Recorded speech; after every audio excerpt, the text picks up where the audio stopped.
Cursed Necropolis Rio, session 8. Welcome back. We were going to continue with the sort of current timeline of 2016 at the end of last session. However, with the wrap up dealing with all the bookkeeping and whatever, we determined that since both of the characters, the twins, have now recovered some of their memory, both of them have raised their memory, and that is a prime opportunity for us to jump into a flashback, something historical, which is represented by the increased memory of our protagonists here. So we're going to do just that. So we're going to go back in time. Okay, anything we need to clear up before we go, vis-a-vis the characters, I guess? I can't think of anything on my side, to be honest. Not off the top of my head. I've upped my memory. I haven't done any XP stuff this session. I'm guessing all our like virtues, vices. That Yeah, everything else can just be as it is. Okay, yeah, I'm good. Right. Okay. So we're going to jump straight in. So we are going to leave Rio behind as the mists of time carry us away. So it's going to be one of those like black screen openings with some sound in the background that you start, like, it becomes more distinct as time goes on. And there's a fire burning. And we get the title card, right? It's AD 61. And the title is Boudica's Uprising. And it cuts into a camp which has been set into the woods. It's been established by a group of around 20 or so, fairly lightly equipped scouts from the Legio 9 Hispana of the Roman Empire.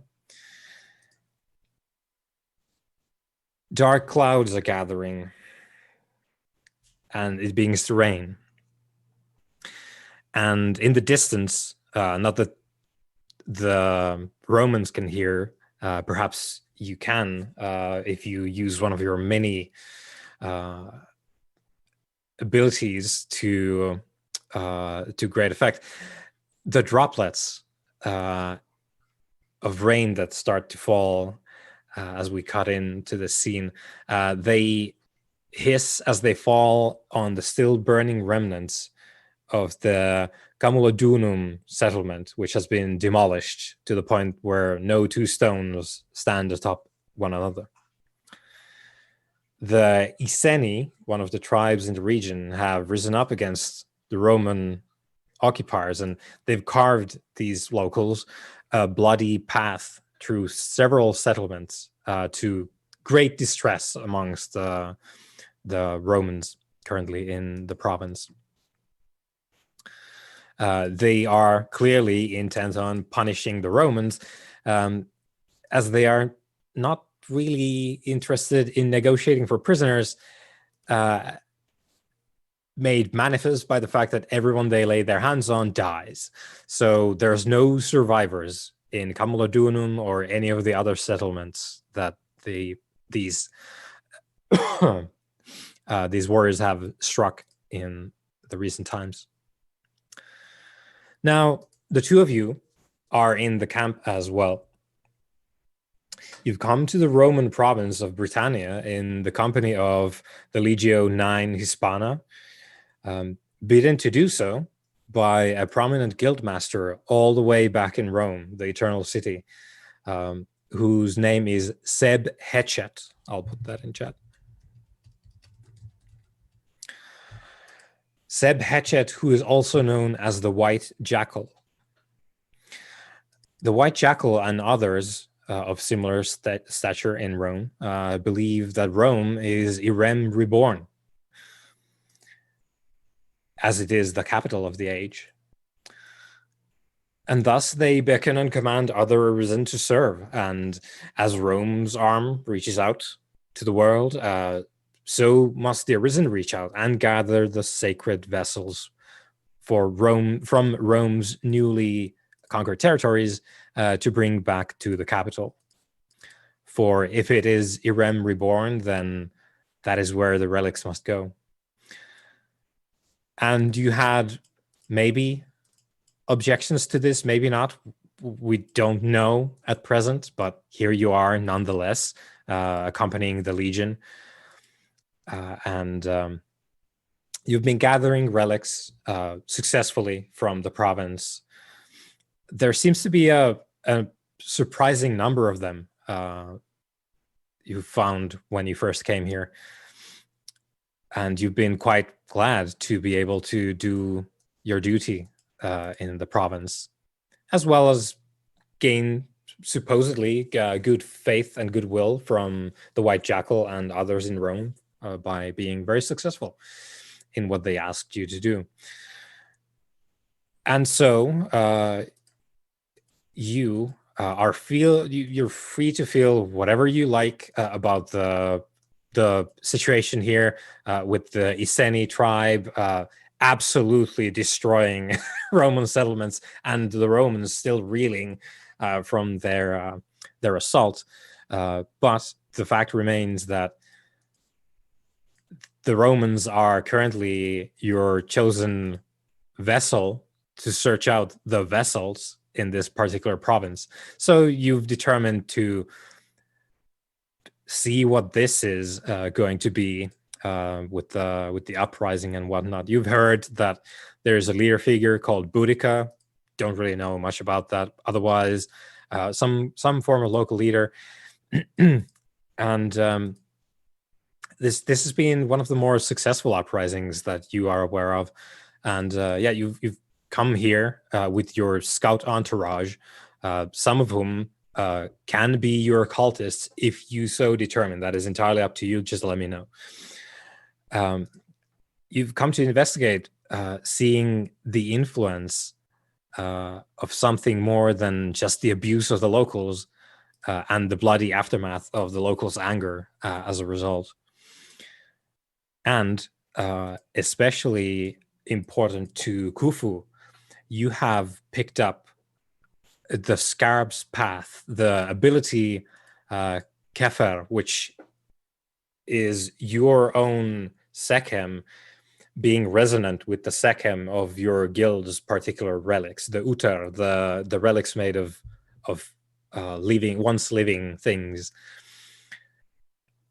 You've picked up a trail of the Scarab's Path, which you know is tied to a relic. Essentially, Khufu has acted as the pathfinder here because Khufu can track the relic that his own Sekhem has picked up, as Khufu once reached out just to see if there is any Utar in the vicinity, and there was. And you've found justification for your actions in coming here to determine, is there something more here than just the locals being furious at the Romans? And at least there's one relic in play, so you feel satisfied with that. So the situation currently is you're camped out in the forest outside of this destroyed settlement, completely demolished settlement, and you're in the area trying to find A, of course, the relic, and B, if there's any of these local raiders present here, because the destruction is fairly recent, and you're trying to ascertain what if anything that concerns you is going on here, and at least the relic is. So yeah, we can start with just if there is anything you wish to establish at the camp. You have around 20 Romans, sort of lightly equipped forward elements of the Legion. It's not the heavily armored line troops, but they've set up camp. It's nighttime. It's starting to rain, and they're putting on I think like rabbits to the spit and having a bit of rest. if you have something you wish to get to, you can do so presently. But of course, Khufu, you always know the Scarus path is always there. You always know which direction roughly the Uter relic is. Okay. Now, obviously, as you said, this settlement's recently been attacked. Yeah. We need to find out more information. Are there any corpses belonging to like the attackers that are sort of like mixed in? Because I'm assuming they'd have lost at least like a few people. Yeah. You found none, which Odd. let's see. You can roll. I think this is not to determine if you found some. This is something else. So I think either wits or intelligence and investigation.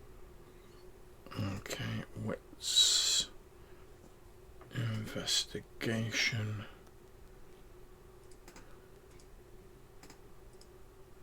Two successes. Okay, 2 successes. You don't think they necessarily always take their dead with them. So the fact that you found no bodies at all is somewhat different from the usual warfare of these times. Can I just check as well what SECAM level we're currently on? Oh, yeah, sorry. I meant to that was one of the notes that I did not have time to write down. So we're currently at SECAM 3. You've been here a while. You've done a great job of hauling things in, but we're on the downward slope now, currently. I need some juice.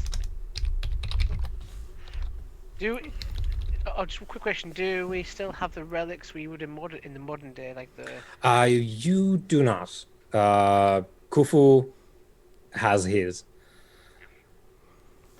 I imagine actually, if it's all right, I'm gonna say for convenience sake that I've left. 'Cause in modern day, my sort of thing's always been like I leave it with the cult unless it's specifically needed. So I'm going to assume that I don't have it. It's with the cult elsewhere. Yeah, your relics can be with the cult, presumably in the province as well, but obviously not here. And in the sort of curious. behind enemy lines. Yeah, so I imagine obviously we're like attired appropriately for the time. I'll have been walking slowly around, sort of like looking through the bodies of the people from the attack and noting that there's none of the attackers there. They're all like the people who were attacked. Yep. And after a while, I sort of wander back over towards Sobek and I'll say, "It is interesting, brother. I've attempted to locate one of the bodies of the primitive tribes, the attackers, to see if I could prize any information out of it. And yet, despite there being a number of bodies left from the attack on this place, I find none of the attackers here present, which I find surprising. Even if their attack was an overwhelming success, I would have expected at least a handful of their own to have fallen. It should have been in a real battle, yeah. Indeed, and from what I remember about these people and what I've heard, they're not the sort of society that tends to carry their dead away from the battlefield. So I find it curious that there are none here present. Were we there for the actual battle, Johannes? Do we see... No, you came here after having received word from presumably like some just regular people like fleeing the place. Perhaps some of the men who were in the battle could illuminate us. Or for maybe perhaps they saw them retrieving their dead, or... Yeah, quick question. The sort of like the local like Roman legionnaires and whatever who are like aren't in the know about what we actually are. What sort of like cover story have they been given, like why we're here? So as I said, you are entirely free. If you want to, you could have cultists in the Legion as well, if you want. But if not, then I think, and even still, like even if you had cultists in there, I think your cover stories are probably, you are simply like designated commanders from the provinces beyond the sea. Like it's you've come from beyond the Mediterranean, and it's Rome was a fairly well, they wouldn't necessarily maybe put straight up Egyptians in sort of like general positions outside of Egypt, maybe, but like it's rather cosmopolitan because they deliberately take people and move them around in the empire. So I think your cover story is merely you're from south of the sea. So, well, what do you think, Sobek? Do you think we ought to have some of our cultists here, or Yeah, just a handful, like an like inner circle type. attendants sort of thing? Yeah, like an inner circle. Like we may require help with rituals and things, and we may have been infiltrated by another arisen. Otherwise, we don't want to be careful with these men. Cool. Romans, like any mortal, are easily swayed by power. So, given that Sobek said, on maybe some of the people who were here can like, illuminate this, I'm going to try and, because I presume there's like a local garrison, and like not everyone was absolutely wiped out, or That's was one of the literally things. everyone wiped out. Everyone is dead. Okay. The buildings destroyed to the point of like ridiculousness. Like there's a thoroughness to the demolition of this place, which is also strange.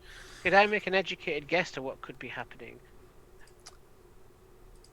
And perhaps using my occult knowledge to determine if this is possible, because I feel like perhaps Kufu, it could be maybe the effects of the relic that we are chasing. That something it takes, I don't know, a cost of the battle. Maybe they're using it against us in battle, and for doing so, it takes some of the souls of the departed.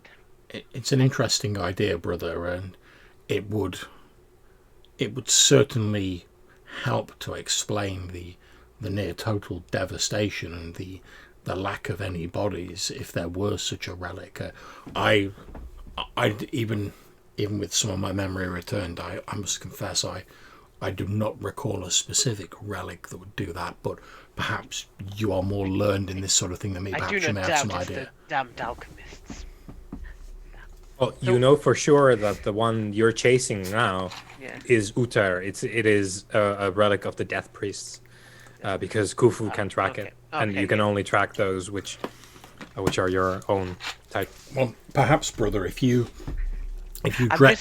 sorry, I was going to say, in terms of like chronology, I like to think the closer we get back to Eremite, the less favourable I am towards alchemists. It's so like, more aggressive. Because I was thinking much the same thing, because I like to think, obviously, like in modern day, our characters are sort of like mellowing out a bit, and we're starting to be like more sort of like sympathetic to mortals. Yep. Whereas I imagine like now, like in this sort of time, we're not. Yeah, and also, again, you're entirely free to determine all these things out, but there's some things that I will probably in these flashbacks.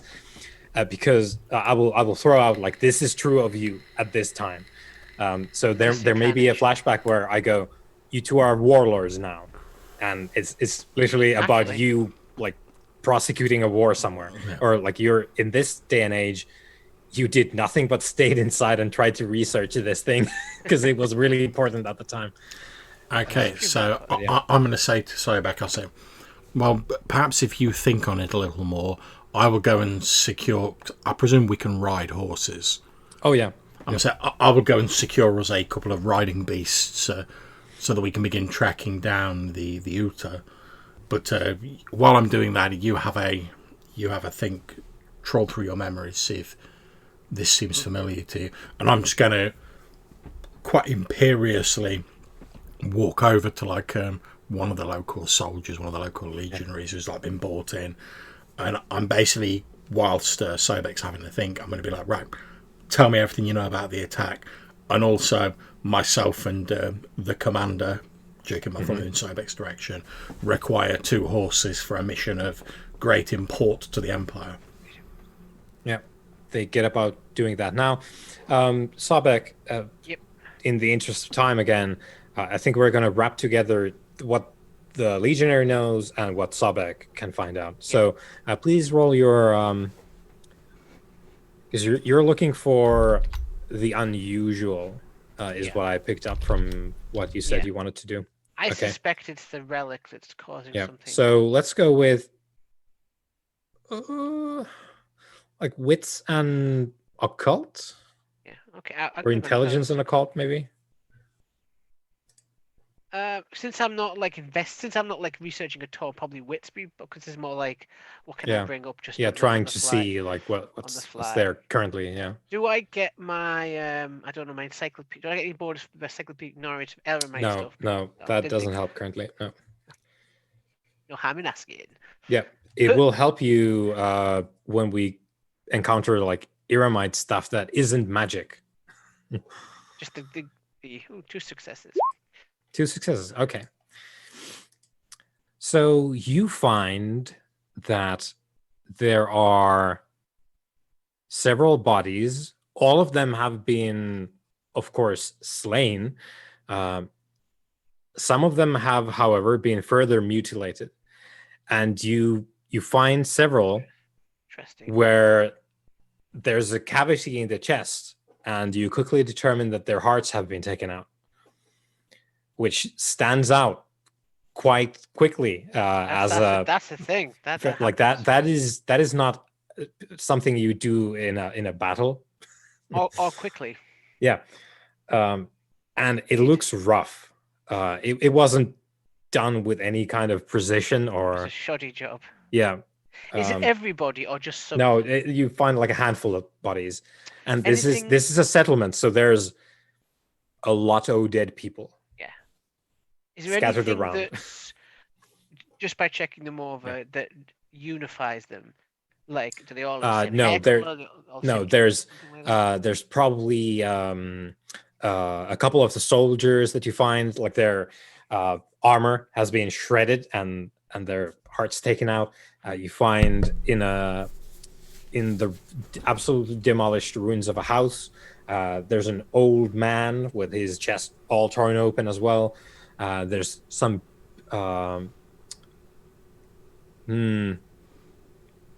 I guess like there would be also like the Roman equivalent of like border nobles. Like there's a man and a woman in luxurious robes, absolutely just like dissected, their limbs all shorn from their bodies, and also the hearts taken out. jeez. I'll make a note of all of this when I get back to Corfu. But you don't really find like there's no, at least that you can tell, there's no like ritual significance to who these people were. Not at this stage. Yeah, right. but you that is blatantly something that you wouldn't just randomly do. People don't just take these things for no reason. Yeah, Khufu. Okay, so as I've like secured a couple of horses for us, and like you say, there's bodies everywhere because it's a settlement. I have a speciality, like an investigation speciality in like autopsies.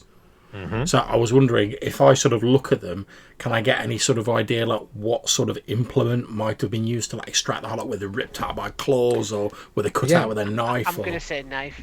Yeah, you can definitely make a roll for that. Sweet. And you can get the extra for the extra die for the autopsy. Lovely.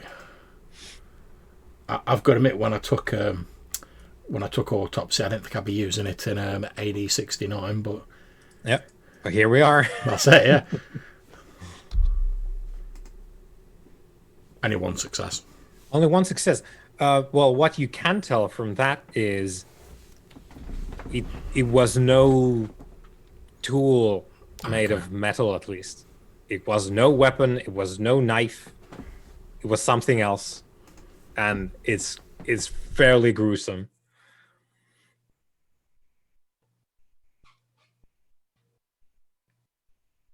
Okay, so as I'm walking around with my death sight affinity, given that I'm assuming it's not a stretch that I know that like ghosts tend to like occur more when there's like traumatic deaths, and like this place is like the Walmart of traumatic deaths. Yeah. So what I'm gonna do is I'm gonna look. Although I can't summon ghosts, if I can like touch a ghost anchor, I can summon them, and obviously I can converse with them like using my death sight. I'm gonna have a look around, see if I can find like any unquiet spirits like lingering around the area. Yeah, definitely, and it's quite the thing as well. You find uh, the man of the aforementioned border noble couple, and in the twilight, where his ghost wails now, um, he's there as a sort of bundle of barely stitched together, desecrated limbs. He kind of looks like he does in the real world as well, and he is howling in great distress in the twilight. Okay. I don't know if this is possible. Obviously, if it's not, fair enough. Can I get any idea of, like, because I know that spirits have anchors and they tend to sort of linger close to them. Do I have any idea of, like, is he anchored to his body or? I would say he's anchored to, um, hmm, yeah. How to determine that if you don't already know what it is? Give me a uh, intelligence and occult. Okay.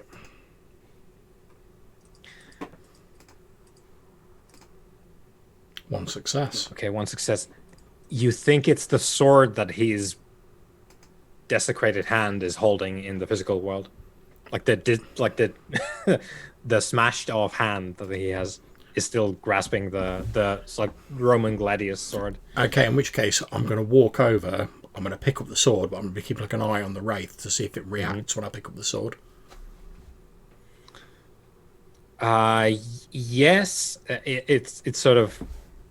I think it materializes in his hand in Twilight, and he's sort of like he's trying to like he's fighting something in the Twilight, and not necessarily for real, but the ghost of him is trying to like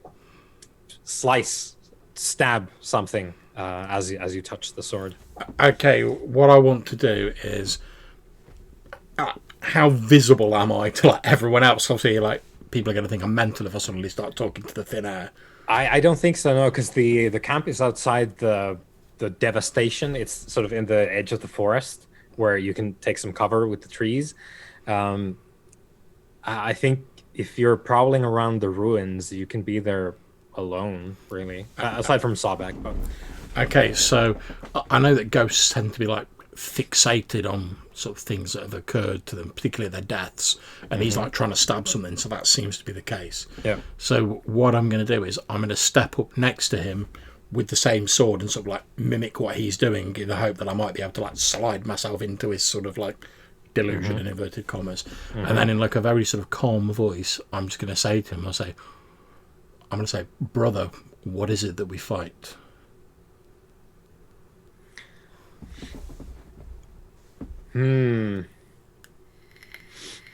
Okay, let's go for what are the stats in this game that we play?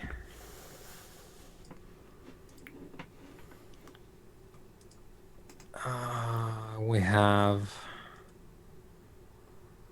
Okay. I say I'm hoping that's you who just flicked to the first page of my character sheet. Yeah. Otherwise, Yeah. I've gained the ability to influence Roll20 by sheer thought. Because I was just like, oh, just click on page. Wait a minute. Yep. The ghost. It's the ghost, John.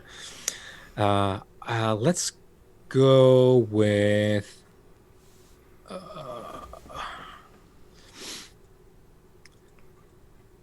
I this is was going to suggest either presence or manipulation occult. Yeah. Because it's like ghosts, Yeah, but it's also social. Yeah, I was thinking maybe manipulation and occult would be the thing to get it to talk. And this is the problem with not having the whip to make them talk. Yeah. That's fine. Okay, I'm going to make a roll for that then. So I can get more than one success.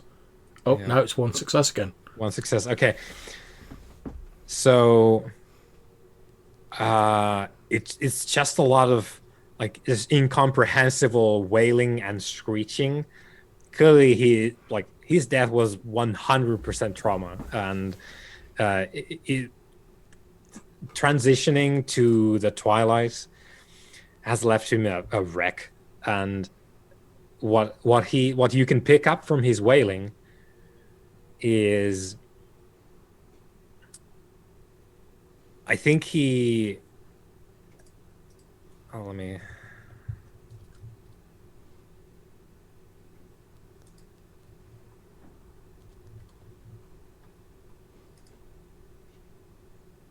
Okay, so you can pick up one single Roman word or Latin word, I guess, but and it is monstrum, which I suppose we determine now. And this is the thing I meant to. Well, we'll wait until Matthew gets back. I want to talk about the languages and flashbacks. But you can pick up monstrum from his screaming, which to mean sort of like an ill omen. It's of course the root word of the English word monster today, but it wasn't that in Latin. It's sort of a portent or an omen of things. Okay, cool. So he's not saying, "Oh, I fought the Minotaur." He's saying something like foreboding. So some sort of like beast of ill omen, for want of a better word. Yeah. So something that is beyond his normal sphere of experience, to say the least. To be honest, looking around at like the decimated settlement and like the legions of like dead, that sounds accurate. Yeah. It's like, it's an ill omen. Yeah, sure. And you also pick up, of course, as you prowl the ruins here, and Sobek may be pointing out to you that there's been like further desecration of some corpses that would go beyond like the battle itself. There's been hearts ripped out, and this noble couple, their limbs were all torn off, like with clear intent. Like it didn't happen in a fight, and of course then the fact that all the buildings were destroyed, so that there's like nothing above like 30 centimeters off the ground that stands as a structure. So all these things like are quite different from the raids you've seen before, because usually it's about killing the people, right? And maybe taking things, but this is just devastation. Yeah, this just seemed like purely designed to just like wipe this settlement off wipe the face of everyone out, like leave no one alive. Yeah. Take down all the buildings, like make it so that it was never there. Sort of goes with what we've heard about like the Iceni, they don't leave survivors, they sort of ride through, erase everything and like move on to the next. Especially now, you might have heard of them before, like in previous decades when you came here, but currently that seems to be the modus operandi. Like they come in and they devastate everything, and you already know sort of partially at least the reasons behind this, and it's because, well, the local Roman governor dealt with them badly. He abused them, and crucially, he did not have the strength to back his abuse up when they threw down the gauntlet and said, no, we're going to whoop your ass. And now we're suffering through that. The local Roman presence is not capable of resisting the tribe that was wronged by the governor. So, see, I like to think I'm sort of a little, if not sympathetic, sort of understanding. Obviously, we're second 3, so we're like, we sort of like, we're not inhuman monsters. And whilst obviously I can't condone that they're like wiping out all these settlements, it's like, yeah, but the local governor sort of caused this. Yeah. And now he's, and I think maybe in my mind, because obviously it's been played up, as you said at the start, that like Rome's like new Irem, basically. It's going to be like this timeless empire that lasts for eternity. Yep. And I'm like, yeah, don't get me wrong, I've still got love for Irem, the name of the city, but like... Represent. Yeah, represent Irem posse. But Irem didn't last for all time, did it? Because it ain't around now. Mm-hmm. And if they're saying like, but Irem lasted for like a long old time, like I'm assuming like far longer than like Rome lasts. Oh, yeah. So I'm sort of like, is Rome like the new Irem? Because like, you know, if you abuse, so as far as I understand, as far as my memory goes back to Irem, like everyone had their place. Yeah, very So like, structured. yeah, it was very segmented. structured. Like, and obviously my sort of guild, we were sort of, and all of the Arisen, we were servants who knew our place. We had our roles, but we weren't like abused to get us to do those roles. It was just we knew our place and we got on with it. Yeah. So I'm sort of this sort of like abusive behaviour towards like the native sort of rankles with me a little bit, because I'm like, if you were Irem, you wouldn't need to do that, because they'd be able to see just by like looking at you that the right thing to do was to like get on board that like new Irem train Yeah. while it was rolling. So I'm probably starting to doubt whether, like, not to the point of like doing anything, I'm probably just starting to doubt in the back of my mind like that Rome actually is this like new Irem, because I'm like, there's a few things that don't add up, and you know, it's already sort of struggling in like foreign provinces against like barbarians for all intents and purposes. So, and like, from my memories of Irem, I don't really imagine them sort of struggling against tribes of barbarians. Yeah, you don't recall a great deal, but as far as you remember, which isn't great amount, but at least it's backed up by your imagination of like what Irem was. Yeah, I imagine I've got like a semi-idealized version of it in my mind. I've not filled in the blanks. Your idea, of course, as in Rome as well as in Irem, slavery, completely everyday occurrence. Slaves were a thing. And so with Rome as well. So like there's a number of things which match. But you remember, of course, there's a lot of things different as well. And I guess like in your, especially given that you are the Sumenant, the priests of the chamber, tenders of basically the dead of Irem, you have a lot of the, you have a lot of the sort of mythical religious like dogma floating around in your head and memories, and two, also the propaganda, which sometimes those two overlap heavily, but there's an idea that you have of maybe there were like uprisings and revolts during Irem's reign, but you had the Shaniatu, the divine senate of the underworld's judges, who would just crush anyone. Like they're no doubt, because human nature, human nature, not everyone obeys all the time. So probably there were uprisings, but back then you had the holy Shaniatu who could just walk in to a settlement like this, need no legion, and just like wave their hand and everyone would be dust. So rebellions very short-lived, because others would look and see, oh, we better get on with the program, because there's no other choice. See, I'm sort of, and obviously I'm stretching this out a bit because we went for Matthew to get back, but I'm sort of, I'm probably, like Khufu's thinking in his mind that if it wasn't for the desecration of the dead, actually probably the way these barbarians, these Iceni have handled this is more like how Irem would have handled things. Because obviously they haven't got the Shaniatu to just walk in and be like, you're all dust, rebellion ending. However, they have gone like, oh, you've been abusing us like Roman governor. Your settlement now no longer exists. Yeah. And I'm like, that's sort of like how it would have happened in Irem, just via like different means. So I'm sort of, I think I'm like a bit torn between the two. I'm interested to find out more, because like I said, I've probably got a few doubts about whether Rome is the new Irem based on what's going on. Yeah. And of course, new Irem is not going to be old Irem. It is the new Irem. It is the best we've got for now. Yeah, that's very true. It is what we have currently, and you've been to Rome. You came from there, the city. I mean, it has all the hallmarks, like all the things that you remember from. Like they have all the pillars in the world. You also had pillars in the Irem. Even the motives are the same. Nothing's going to be as good as the original Irem, but it's these mortals' best attempt. I'll reply to Sobek, because I assume we're like climbing on a horse as we're getting ready to go off in search of the relics. I'll sort of pause just as I'm like climbing on the horse, and then I'll turn back and say, but is it actually new Irem, my brother, or is it simply that no one has yet built anything better? after all, I do not know if you remember, but if there were to have been a rebellion in Irem, then the Shaniatu, the Holy Ones, could have simply ended it by erasing the rebellious elements with a wave of their hand.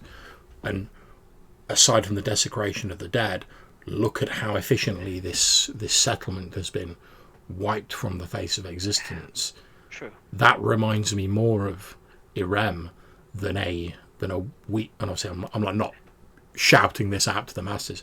This reminds me more of ancient Irem than this the apparently weak local governor who abused these people to the point that they rebelled, and then found himself unable and not sufficiently strong enough to back up his actions. That is the problem with this Rome. Their democracy does not allow a quick and decisive leadership. I should not concern yourself with it, brother. Take my word for it. It'll never catch on as a concept. No, it doesn't. It will not. It'll fail. But anyway, I'm starting to feel the stirrings of the relic. I suggest we climb on these beasts and we attempt to locate it as quickly as possible and find out exactly what's going on here. Do we sense any other arisen with us in the vicinity? Not so far. Interestingly worded. Okay. And there's not a lot of that you've seen so far as well. This part of the world. It's not really a place where many have come at the moment that you have found anyway. So how? I don't know if you know the exact figure, but roughly how long have we been awake for? A couple of years. You've been doing a good job of getting the relics, which helps slow down your descent. Yeah. So I would say maybe we're at like the 1.5 year mark now. Okay. And that is with you being very active, doing explicitly what the judges approve of. Yeah, I've And got so- a memo and I've been following it through. Yeah, as a result, your descent has been severely slowed, That's good.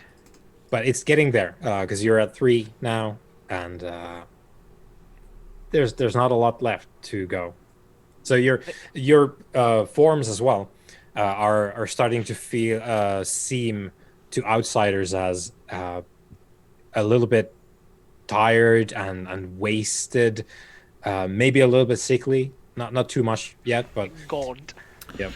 Okay, but before we leave, I'm going to sort of wheel my horse around, and I know that sort of in like ancient Roman times, like cremation was a thing.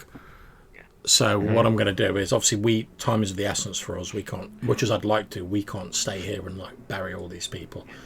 So I'm going to find like a place where I think of a suitable ground to like effectively do like a mass cremation, and then I'm going to order some of the legionnaires to make the necessary preparations and cremate the bodies. Basically, and I'm going to say cremate them here, and I'm going to take my original sword, not the like ghost sword. And I'm just going to like throw it into the ground as like an impromptu grave marker. Yep. For like where they can be cremated. I don't really have anything else I can use. And then I'm going to put the sword I took from the dead noble like into my sheath. Right. So they get to work, and there's as you turn to leave, presumably to get your horse, you do hear grumbling about having to get on that because they were just about to dig into the rabbits that they were putting on the spit. But there's that is cut fairly short because I think you probably would hand these commands out to your attendants from the cult, right? Yeah. So they're fairly quick on the whip, and the camp is mobilized to gather the corpses first of all, because there's a whole bunch of them. You need to dig them out of the rubble and whatnot. So they get armed. Apologies to ask this, by the way, because I know it's awkward, but I assume we've got like a priest equivalent of like our cult, the person who's in charge of the cult, who we give the orders through. Yeah. What is the name of said person, or would you like me to bring up like an ancient Roman generator? And They are. Maybe they've got a title. It's Proclus. I'll put that in chat. nice. I was going to say a small character detail, Johannes, about my character. I said the same thing twice there. I've got like a little chain around my neck, and it's got these little metallic figurines, and they sort of represent the relics I've recovered so far as a sign Right. of progress, but also like if another arisen like starts giving me like back chat, I'm like, look, I've been busy. Hmm. Yeah. Are you making these, or is someone making them for you? Someone's making. Oh, hang on. Actually, I will be making these because I think I can make them because I've Yeah, got that's skills to fine. pay those Roman bills. Nice. Okay, so as we've sort of dealt with that, I'm going to be trying to sort of focus in on the direction of like the energies coming from the relic that we're Yeah. traveling, that we're tracking, and then sort of head off in that direction. Yeah. And off you go into the dark forest with your steeds following the sun scarab's path. Yeah. It is entirely clear. This is your number one method of tracking relics if you are aware of them. So you can't just like send the scarab path is not there unless you are aware of a relic, but you only need to hear about a relic, and it gets easier to track them if you have more accurate information. But if someone comes to you and says, "Oh, holy ones, there is rumored to be a text in ancient China," Sobek, you could send out the Sekhem and Nice. try to track them down all the way over from Britannia. It's going to be difficult. It's going to take a long ass time to track it down, but you could track down a relic of your own specific guild just by hearing about its existence. Yeah. And this is what has happened to you now. You've heard that some of these bands carry around some sort of like items of power. Like they like had like an icon of their god, and it sent the Roman defenders like scurrying about or whatever. So you heard about this, Khufu, and you've managed to bring out the sun scarab's path, and now you're following it. It's quite close by now. So you ride into the dark forest. As I said, it's raining now, and I'm gonna sort of like look across to Sobek, and I'm gonna give him that motion that in the hundreds of years and thousands of years to follow, he'll come to like know. I'm gonna be sort of like that, and I'm gonna be like, we should be wary. It is clear no mortal creature performed those acts of desecration. We should keep all of our senses keen and be alert for anything that may attempt to sway us as we walk the scarab's path. You know me, brother. I am always careful. Indeed. Would I be able to have a sick ass crossbow while we're here as well? Just having various one ranged moment. various ranged weapons over time. One moment. History. I do like to think that like in every time I'm pretty period sure you they're wake up, you're available like, this time. I'm going to get myself the most badass like ranged weapon that's available for the time. Almost Yeah. like it's like a sort of comfort to you. Or maybe I'm a little bit early for a maybe a long. Maybe No, like they do have like variants. It's not the one that we know from D&D and stuff, but the ancient Greeks had things like that.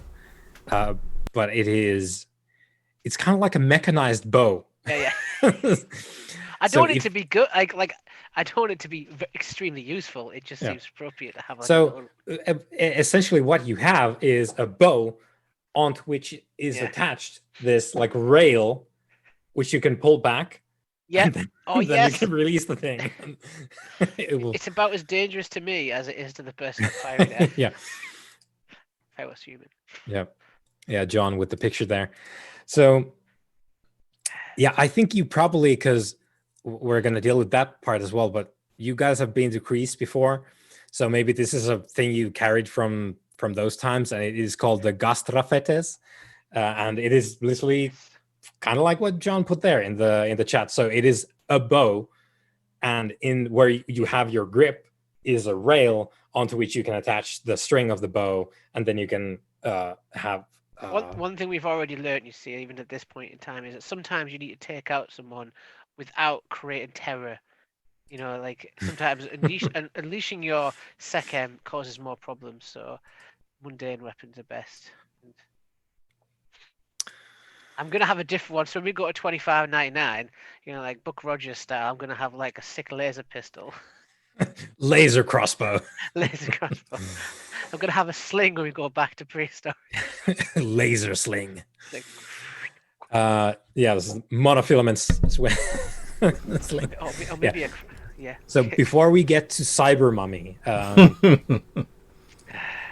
we're gonna ride into the forest here, and it doesn't take too long, maybe an hour of you riding around the forest. They start hearing cavorting noises.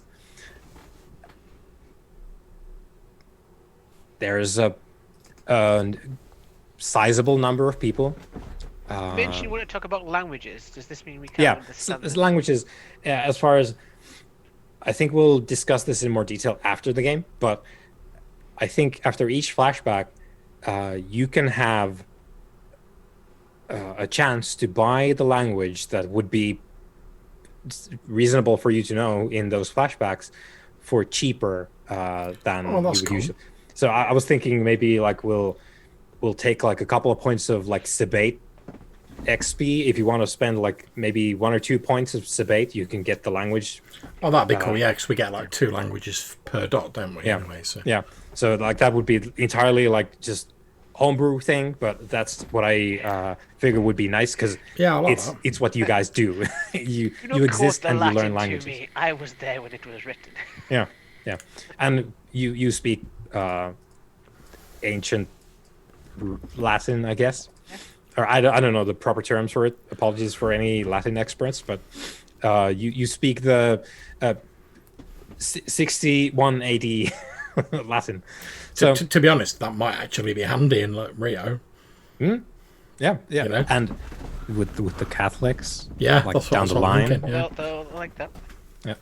So there's clearly a celebration going on, and you hear voices that do not speak Latin.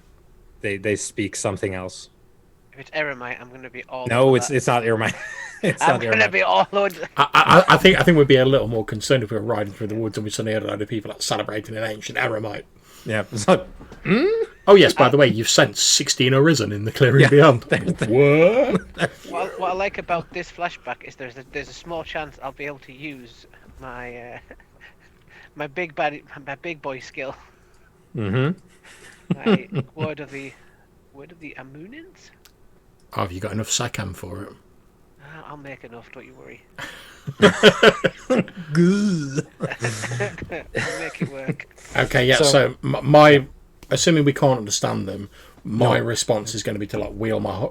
If I'm sensing the scarab's path, Yes, is in that direction. It's where the voices are coming from. Yeah, I'm going to head straight towards it, but I'm going to I'm going to be riding with like one hand. I'm going to put the other hand like down, like not on my sword, but just there, so I can like whoop it out if it's needed. Mm-hmm. So, Sabek, Kufu's going. Are you also? Of course, yeah. Yeah. I So always back up my bro in this in time and space. you eventually come upon this. It's not like a proper clearing, but it's just a more sparsely wooded stretch of the forest. And they've built a couple of fires, maybe 3 fires altogether. There's some food cooking, and also just great revelry going on of youth. Sort of quickly guesstimate maybe 30 individuals that you can tell. Clearly, Iceni, or the local sort of supposedly the ones who are now retaliating against the local Roman occupation, and they're having a celebration. Clearly, they've got well, they're not dressed for war currently because they've just completed what they did want to do, so they're sort of in a revelry mode at the moment. Now, some things do stand out to you. First, which is there is a pair of Romans on one of these trees. They're tied to the tree, just around the trunk, nothing fancy, with a rope. And there's a couple of these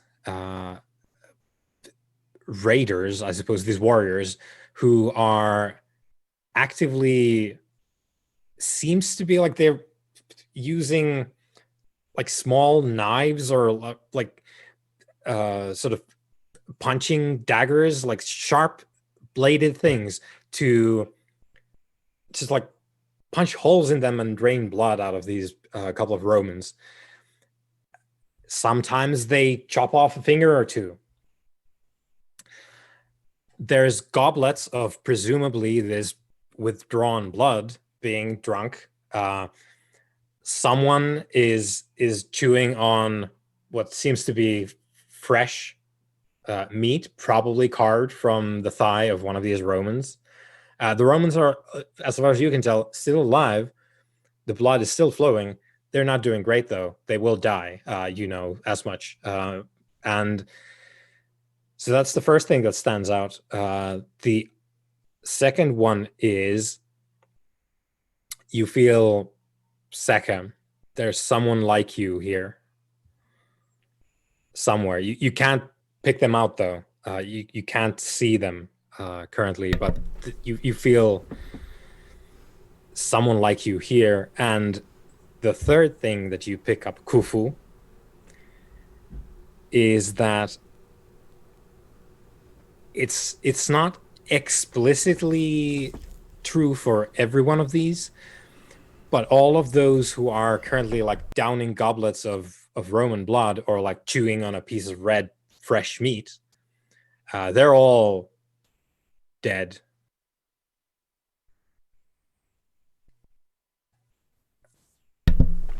Okay. If I wasn't an Arisen, this would be very disturbing. And yeah, you observe this scene of great revelry, and it will take not a lot of time from now until they figure out that you're present as well. Presumably, someone who has Sechem can feel you as well. So it's all right. What I intend to do next will alert them to our presence anyway.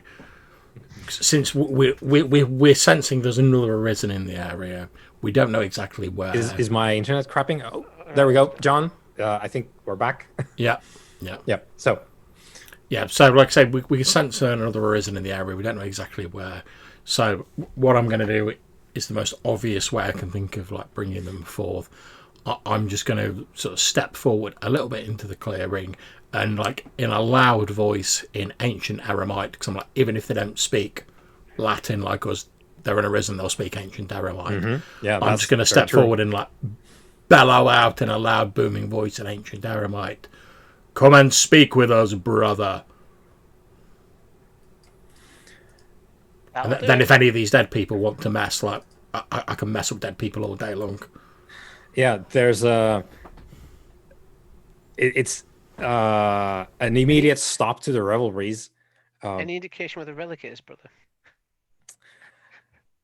It's my interest. The not dead Iceni, or Icenia, I don't really know how, because it's a Roman name for them anyway.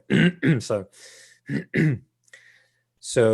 I think the live ones sort of like taken aback, like, oh, what's going on now? And the dead ones, like it's one of those where like all the eyes like snap right towards you, Khufu, and Sobek as well, after they realize you also are there. And you can see and sense as well a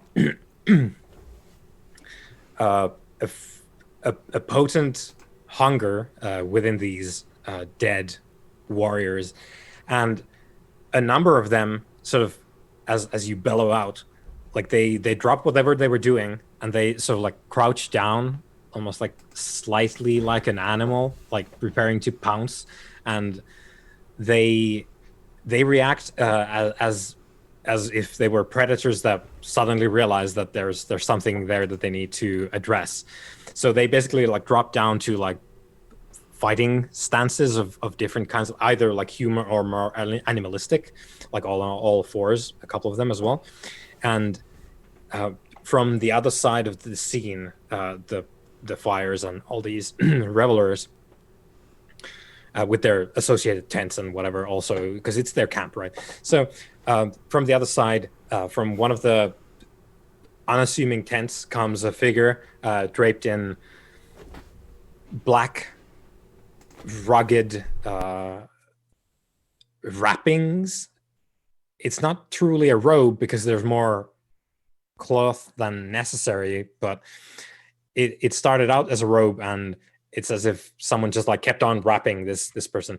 It's wrapped in dark, moist cloth now because it's raining, and you can sense that this individual is one who has Sekhem.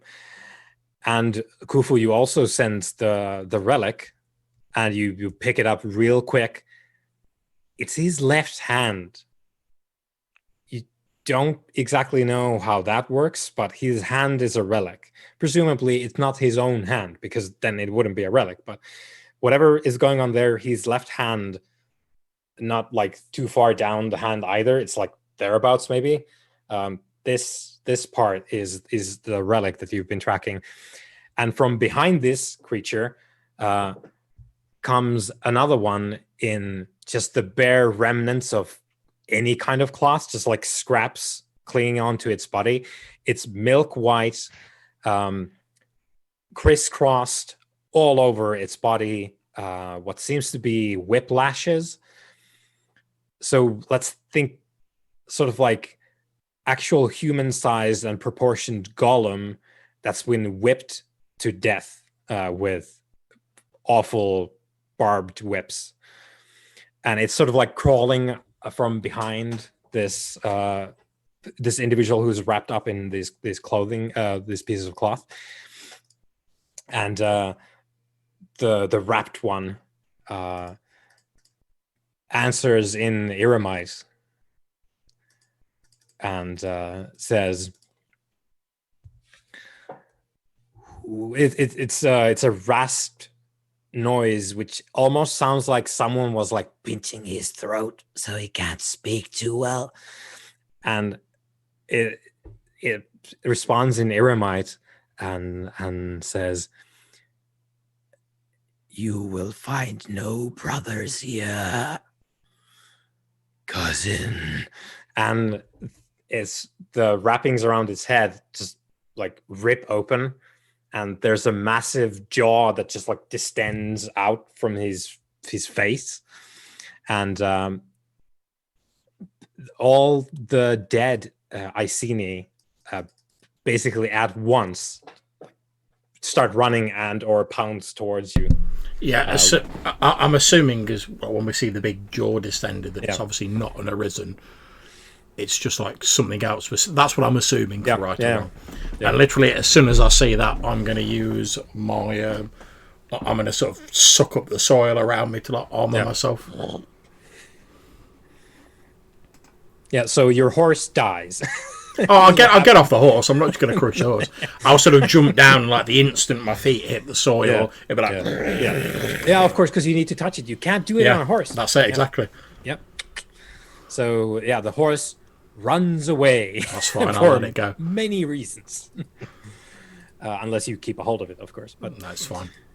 yeah, you jump off, and as soon as your sandaled feet touch the ground springs up and covers you in stony substance. Now, Sabek, what do you do? There's a good like dozen plus of what Khufu may or may not have indicated to you, not really the normal Iceni raider types, just charging at you, slavering like wild rabid beasts. And there's this, whatever this is, like on the other side of the camp, with the jaws that you could fit an entire pig into, and whatever the naked lashed thing is. Yeah. what do you do? Khufu is currently being rapidly swallowed by the ground that is forming He's over turning him. himself into. He's gonna go smash in. Yeah. As fond as I am of my brother, sometimes he should learn the art of subtlety. Perhaps. He says while we'll be confronted by like a Yeah. group of like ghouls and like some sort of like amcat creature. The time for subtlety is over. We could have looked around for a bit more. I'm Sechem light at the moment, so I'm gonna. That's like the caffeine-free version, isn't it? Yeah. Yeah, for when you need to. As before, I don't have a lot of stuff I can do when if fights break out.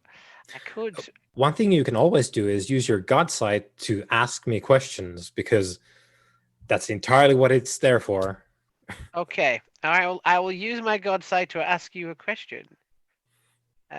Do I believe if I take down the person causing this attack, it will disable these creatures? Like, is there a symbiotic link there? Like, is he powering them, or will I have There to deal is with them? you basically what you're asking is someone puppeteering these dead? Yeah. And you can tell that something's wrong with them as well. Like, you can't tell outright that these people are dead, but you can tell that it's not people, normal people anyway. And you, perhaps knowing what Khufu can do, which is raise up corpse thralls and have them serve him, maybe you think, is this that? Yeah. And you would be able to tell that, oh, Khufu has command over these, if Khufu had raised them. It's not that. But there is a connection, and it goes what you know to be north.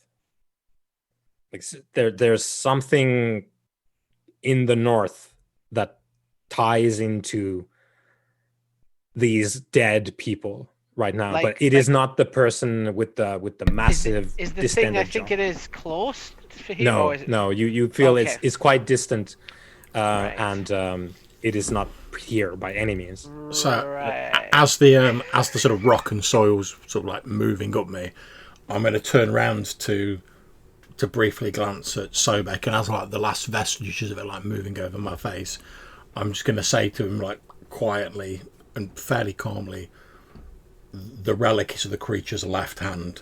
Get to it, and I will hold these beasts. And Right.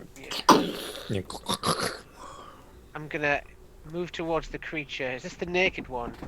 Yeah, so present currently about a dozen, you think, living Iceni raiders, about a dozen dead Iceni raiders that don't seem bothered by their death, and one wrapped up in wet cloth, distended jaw creature, which you also feel holds Sekhem, and this like naked, whipped human being that's sort of like scampering around this other figure's feet, also has Sekhem in it. So Which these one are has the four things. Which one has the claw? Which one has the... The one with the massive jaw. Right. yeah, Okay. the black ragged robed creature Yeah. who Okay, called us so cousins. I'm gonna do a number of things. You tell me how long this takes to accomplish. I'm going to increase my dexterity and strength using my pillars, which are full at the moment because we're in the... Okay. Let me check. So your strength and dexterity. Yes. Yeah. Okay. You can do that at once. So you can spend 2 dots, and you can get 2 strength, 1 dexterity for your trouble. Okay. Yeah. Okay. 2 dots. So I'll spend the car. Okay. No, I'll spend my bar. That's what I'll do. I might need the car for a little bit later. Might need the juice. Okay. So I boost strength by 2 and dex by 1. Right. Cool. Then I will take aim with my extremely advanced crossbow. Mm-hmm. And I'll attempt to shoot it in the arm above where the relic is. Yeah. To The elbow. yeah. Right. I'm about to rip that thing off. Cool. So firearms and dexterity it is. absent. I've also spent a point to boost my strength by 2. Yep. Attack roll, normal, and firearms is here. Dexterity is now boosted, baby. Do you get? It's not. Does it count as a trick shot? I don't. Am I aiming for a Not certain not place? necessarily, no. Okay. Don't get nothing if you don't ask. Yeah, and you do have leverage because you're on a horse, presumably. Still. Oh, sorry. If for some reason I also had the hand cannon thing, I can move that. Does it actually say if I hit? Yeah, it says hits for 3 damage. Oh, yeah, that's right. Huh. Okay. Yeah. Right. So okay. Hand crossbow instead. So your arrow, because that's what it is, hits it in the elbow of the left hand, and it sort of flops by its side, and the arrow is clearly like just punctured. It's stuck there in the arm. I'm hoping Okay. this will disrupt the whatever control it has over this relic. Yeah. The yeah. Sorry. I was going to say, I don't know whether the living guy scene you need to make a Sabaris check because I've like armoured up. They do. They do. So I'm hoping some of them will fail, and that's less of them we have to deal with. Yep.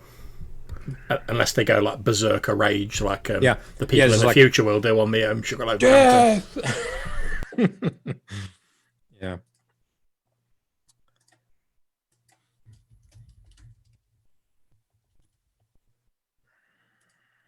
Okay. Right. So it's resolve and composure. There we go. Roll. No?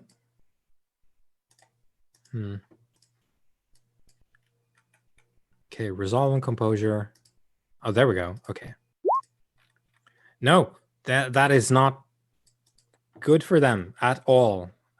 Let us see. So Terror Sibaris, because you've unleashed an utterance. So let's see what this shit is. Oh yeah. So they all flee. The dozen living Iceni just flee into the dark, rainy forests without taking undue risk. So they just the opposite direction from you, and they will continue to do so for an hour. So they're out of this fight. Good. Okay, you've dealt with those. So left are about the dozen of the dead Iceni, and then the ragged robe figure, and then the whipped human creature. Yeah, I mean, my entire plan is that I'm going to keep the sort of the undead Iceni off Sobek whilst he like gets to the creature. I'm gonna try. Okay, so we're gonna deal with Khufu and the undead. So I think we're probably going to be rolling sort of not as like, oh, I'm punching you. It's probably going to be, let's like keep track of our successes and we'll see how it goes. So okay. So whatever you're using to fight these, they will be coming for you. Okay, so it's going to be you can select your way of dealing with this. So it's going to be strength, brawl, and I'm going to add on the boosted strength and the extra strength from my armor as like a modifier. Yeah. No successes. Ooh. Okay. Look at that. So, 9 dice, no successes. Yeah. Damn. Yeah, that's rough. Okay. So I'm not going to roll like 12 times. That's fair. So I'm just going to put on like a bunch of extra dice. Yeah, so, no worries. Let's see. They're going to be using brawl, of which they have a reasonable amount because that's their thing, and strength, which they also have to a great degree. Yeah, they're undead. Yeah, they're being powered by more than muscle currently.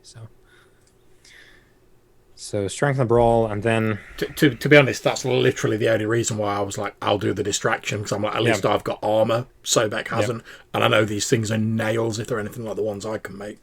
Yeah. So I'm just gonna guesstimate for a 6 extra dice because there's a whole number of them. It's So fine. here we go. 4 successes. Okay, so you have 4 armor, as I Yep. recall, and your defense is what? My defense is 2. 2. Okay, so what's not there is their base damage. That's their like extra damage on top of whatever the Yep. thing is. They deal you 1 aggravated damage. Okay. After all your armor, 1 point gets through.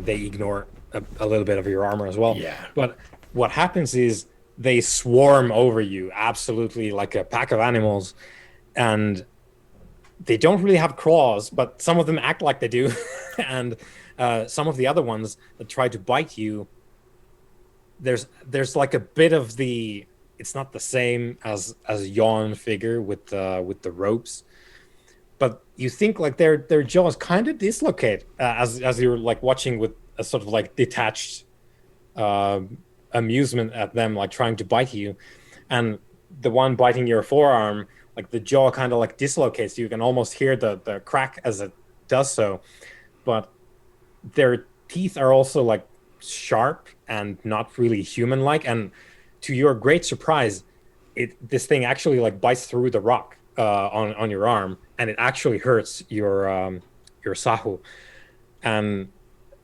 that's it's there's 12 of them. All of them are not really doing anything, but you know that if one of them actually succeeds, that this is bad news. Yes. They Yeah. they are quite the threat, even to you, and in these numbers, that is quite troubling indeed.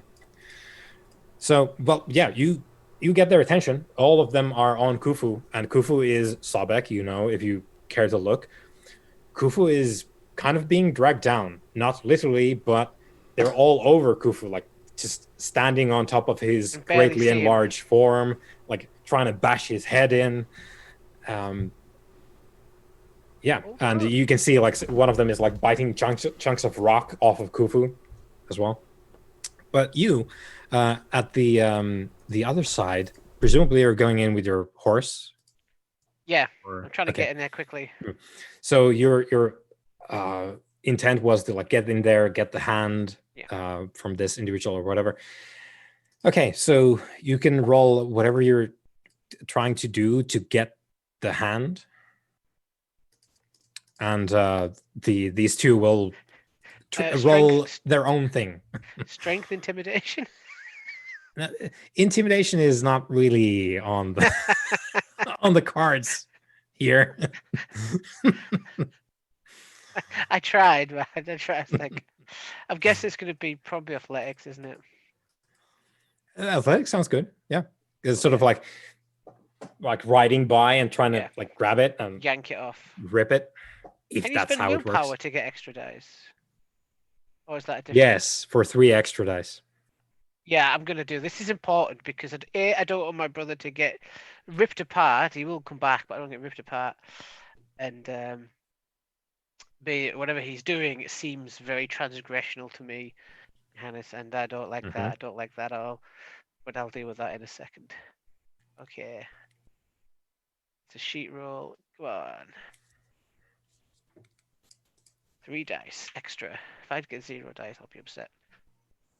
Only 2 successes. 2 successes. In all of that. Okay. So, right. 2 successes. So I'm going to quickly have a couple more sheets here. I did not have these ready. Unfortunately. Okay.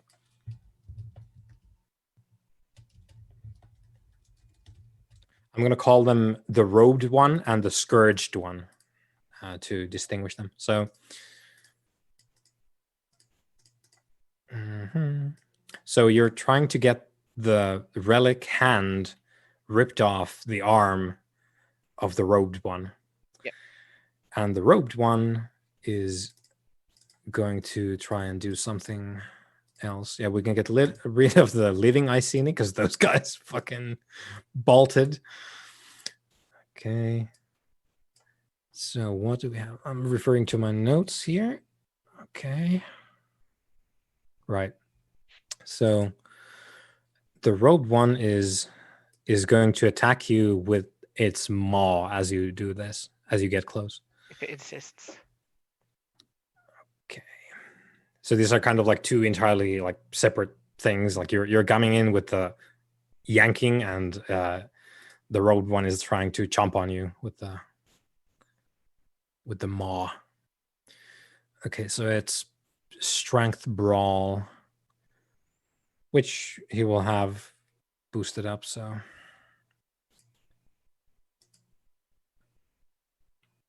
Hand-to-hand combat's not my specialty. yep. I'm gonna get that utterance. God, Hall of the God King. Yeah. The blessed is the God King is I'm gonna what get you it. want. Just be like, Or what Khufu has, dust beneath feet. Like if you want to like throw down. Okay, so brawl and strength.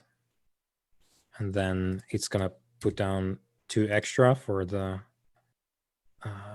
pillar it spent to boost its strength. And here we go. 2 successes. Ooh. Oh, also, retroactively, what I meant to say as well was it's going to also spend, because it's really important for it to not lose this thing, it's going to also spend a willpower on this. So it's going to roll 3 more. It's going to get 2 10s. It's going to roll those again.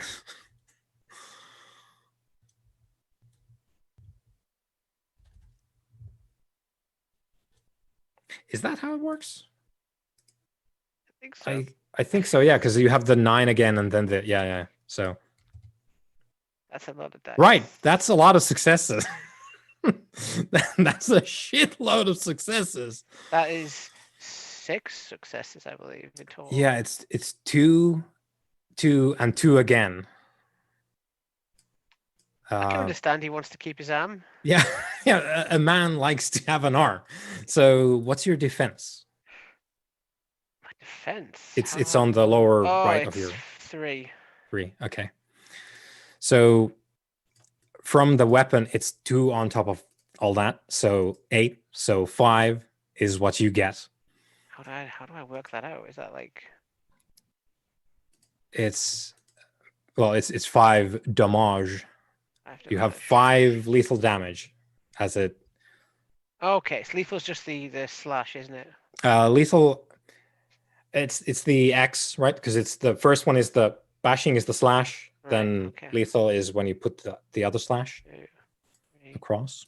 4, 5. Okay, that's like I'm. Oh no. So what happens is, I think it just tears out like it gouges your leg and parts of your torso as you go by. It turns its head sideways, and this Mauls it. distended, grotesque, sharp-toothed jaw like just chomps at you, and it's painful. It hurts like nothing else. Yeah. But you don't quite have enough successes to get the hand. But I think what happens is one of the bones comes off. So there's 2 which it's connected by. So one of them like snaps, and you sort of have this like it's halfway being pulled off its arm. Yeah. So that's where we are. You have a great grip on it, so you can do that again. And the scourged one gets to go as well. Ooh. And the scourged one just like shrieks at you in Eremite, just hateful words, Sobek, and its face breaks again as the similar jaw manifests. from it as well. So the scourged one tries to jump on you and bite you. We'll see how this goes. I'd prefer it if it didn't. Yep, I'm thinking so too. That's probably not what we want. Once you've done that, I need to check something with you as well. Yeah. So strength, brawl. It also has second. It also has pillars. It's gonna burn one of its. It's not gonna burn one of its pillars, but it will spend a willpower point because that it has pillars in shorter supply. So 3 extra on top of the other one. So here goes. Blop. 2 successes, 2 on top from the jaws.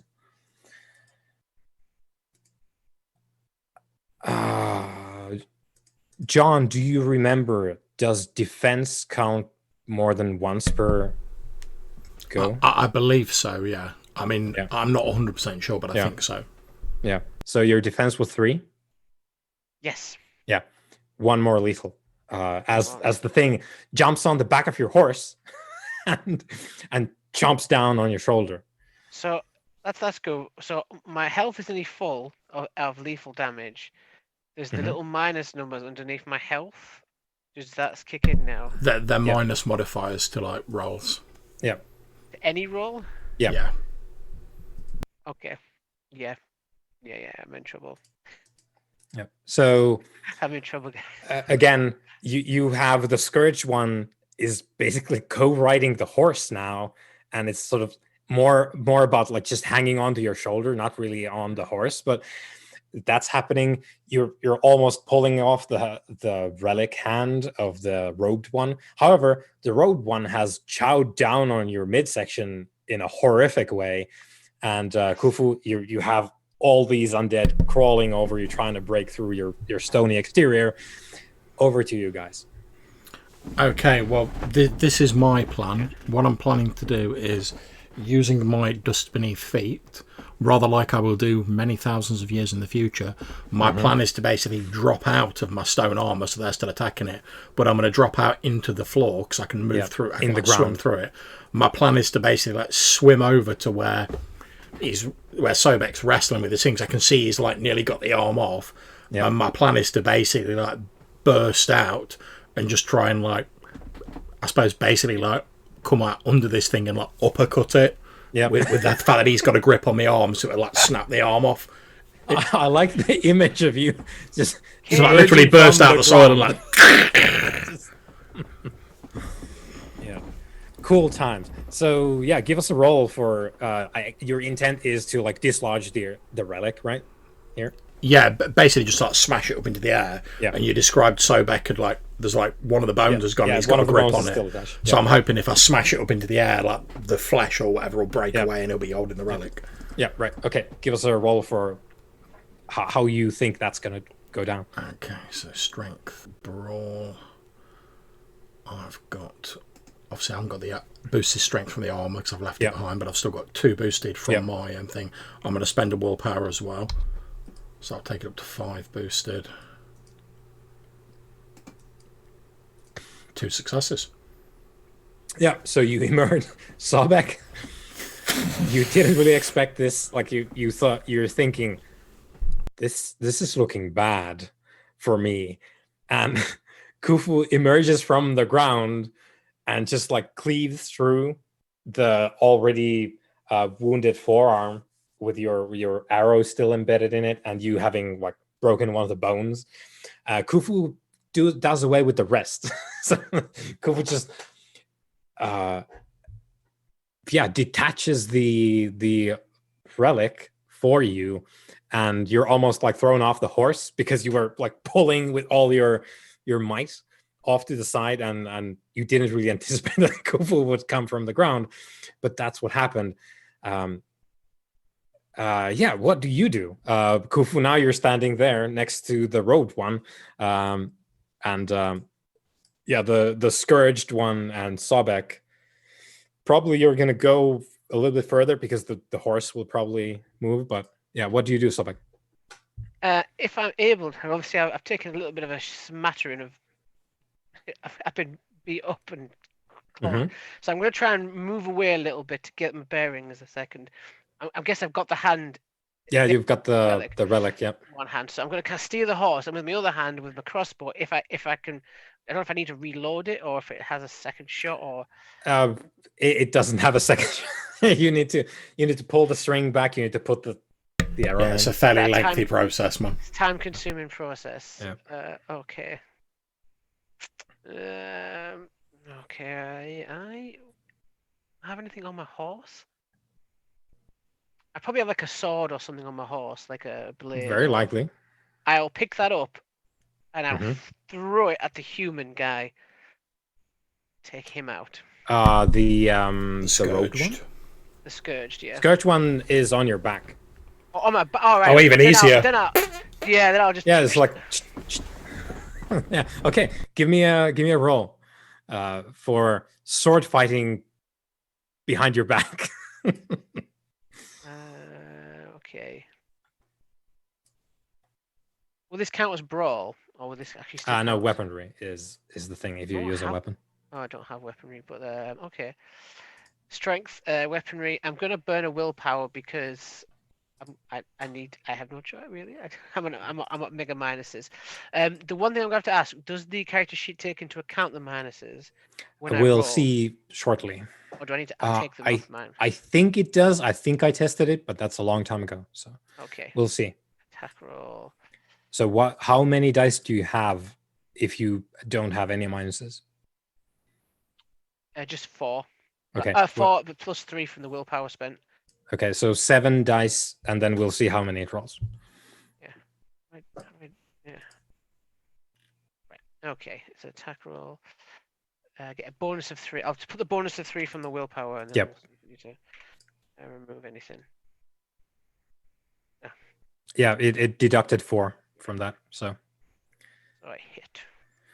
okay, so you bash it for probably 3 damage thereabouts for a sword. Mhm. So 3 lethal damage. So, yeah, I think you probably, because it's a gladius, so it's a sort of stabbing sword.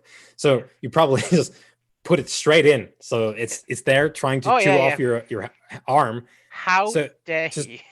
Just goes in the neck, just like. Okay, so you've hurt it for sure. It takes the well, no, I guess because it has defense as well, which isn't great probably, but yeah. So okay, it will have defense 2, so it takes the 1 damage from your stabbing it. Okay, it's, I won't say bad guys, but it's the other people here present who are trying to do a thing. So the road. Well, let's start with the dead Iceni. So the swarm of them, Sobek, unfortunately, No. they tear off like the arm of the statue and conclude it's empty. And they lope after you. No.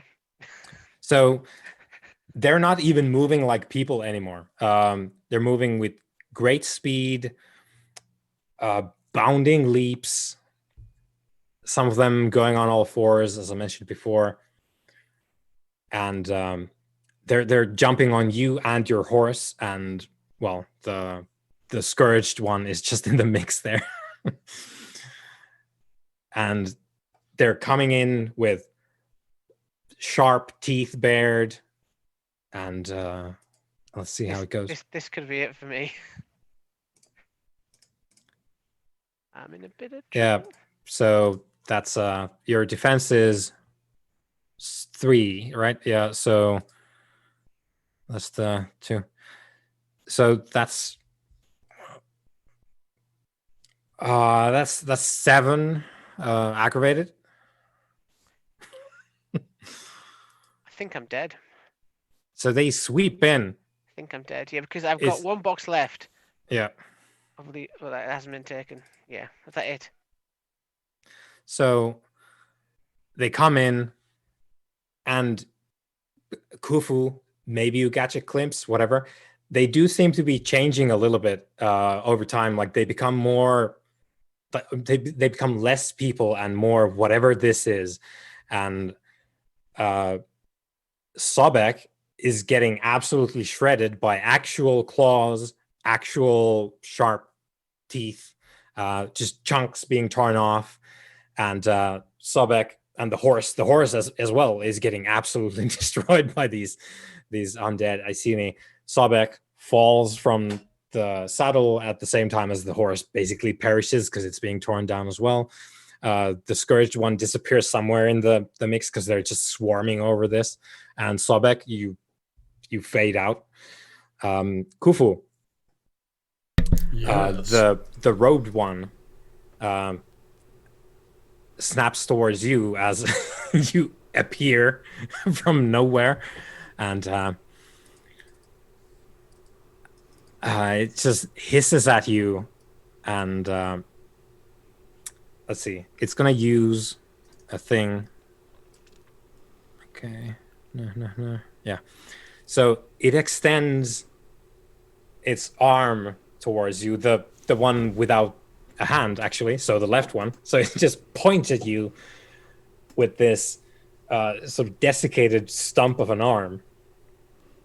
And what you maybe don't see, because you probably wouldn't be looking at it right then, but what happens to our eyes as the audience is the shadow, which is quite flickering because there's multiple fires going on, the shadow of the robed one like stretches towards Khufu's shadow, and like there's a claw in the place of his right hand, which he doesn't actually have a claw, but his shadow does, and the shadow goes in to strike Khufu in his own shadow. So we're gonna see how that goes for the robed one.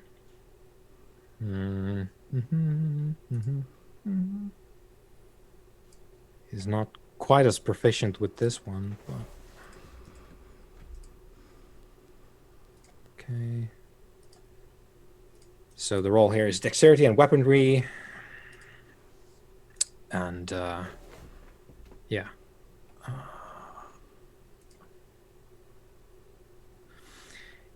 It doesn't roll successes. That's quite fancy. Khufu, that's probably because you actually did see what was going on and you thought, oh no, that is, I don't want whatever that is. So you see the shadow of the robed one move against the light, so you have enough time to sidestep whatever that was that he was trying to do. So you're good. You're untouched by this. Okay. Khufu, what do you do? There's a pile of feasting off to the side, and the robed one in front of you. Okay, well, much as I'd love to batter this robed one, obviously my loyalty to my brother takes priority. So my plan is to basically leap towards the mound. Well, I'm going to activate my armor again, and then my plan is to basically just like leap into the pile, basically the feasting pile, grab whatever remains of Sobek, hopefully scooping up the hand as well, and then with like my mighty, like massive strength I've had, I'm gonna like Incredible Hulk leap as far away as I can from the scene. So with the intent of going away. Yeah, basically get Sobek in the claw and then get myself as far away from this as I possibly can. Okay. Yeah, that is entirely something we can do. So give us a roll for however you want to accomplish this feat of grabbing Sobek and the relic and leaving. Okay, I'm going to use a willpower and I'm going to go for strength athletics. So roll that. Oh, sorry, I've left the wrong roll on. Take that. There we go. And unless I've got time to spend another pillar to boost my stats again. Oh yeah, please. All right, cool. In which case, I'll do that. So I'll be 5, 6, 7. Okay. Yeah, you can spend 2 per turn. So Boom. 4 successes. 4 successes. Yeah, that's you barrel through the feasting frenzy of these dead Iceni, and the scourged one is there as well, trying to chew off Sobek's leg, and you leave the robed one behind. You barrel through the rest of them. You just scrape up Sobek, toss him over the shoulder. Sobek and the relic, and then get the relic, and it's like, and you just keep going as your undead stamina allows you to just keep going, and with your successes there, your leaps and bounds carry you away from the Iceni camp. And I was gonna say, my plan after this, like once I've realised, I'm away, I've got the relic, I've got Sobek, is pretty much to go back to our cult members and basically go, we're leaving. Yeah, away. So you're carrying Sobek's corpse and the relic back to your Legion 9 Hispana scout cultists, and I don't know whether I'll have time to do this. Obviously, feel free to say if I don't, because obviously they'll have burnt most of the bodies there. But if there's any bodies left, like when we get back to the settlement, I'm going to raise them up as corpse creatures, basically point them in the direction of where these things are, and like go and do what you do best, corpse creatures. Good. So yeah, you can get as many of those, I recall, as you have pillars left to spend.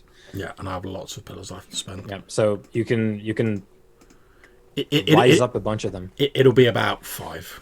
Yeah. Okay. So it'll be, my orders will basically be like, don't attack anyone, like, and give them a description of like the Roman uniform.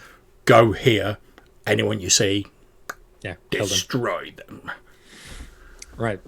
So you do. Now, Sobek, you have passed from this mortal coil.